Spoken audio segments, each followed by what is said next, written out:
नवी मुंबई व रायगड जिल्ह्यातील ताज्या बातम्या आणि घडामोडींसाठी सबस्क्राईब करा वादळवारा लाईव्ह चॅनल आणि दाबा बेल आयकॉन।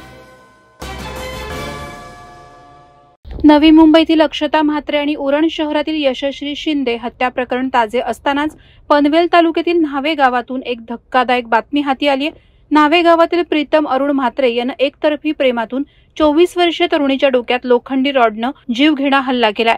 सदर तरुणी गंभीररित्या जखमी होऊन रुग्णालयात अतिदक्षता विभागात उपचार घेत आहे। या गंभीर प्रकरणानं महिलांच्या सुरक्षिततेचा प्रश्न पुन्हा ऐरणीवर आलाय। सदर तरुणीला 2 वर्षांपूर्वी प्रीतम म्हात्रे यानं प्रपोज केलं होतं, परंतु त्या तरुणीनं त्यावेळी त्याला नकार दिला होता। याचा राग मनात ठेवून न्हावे गावाजवळ माणिकटोक समुद्रकिनारी दिनांक 26 जुलै रोजी सदर तरुणी आपल्या मैत्रिणींसोबत गप्पा गोष्टी करत बसल्या असताना प्रीतम म्हात्रे हा तिथे पोहोचला। त्यानं काही कळण्याच्या आतच लोखंडी सळईनं सदर तरुणीच्या डोक्यात आणि पाठीवर जोरदार हल्ला केला। त्यामुळे तरुणीच्या डोक्याला गंभीर दुखापत झाल्याने तिला तातडीनं रुग्णालयात दाखल केलं।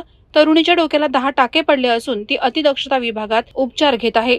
या घटनेनंतर न्हावा शेवा पोलीस ठाण्यात गुन्हा दाखल करण्यात आला असून प्रीतम म्हात्रेच्या पोलिसांनी मुसक्या आवळल्या आहेत।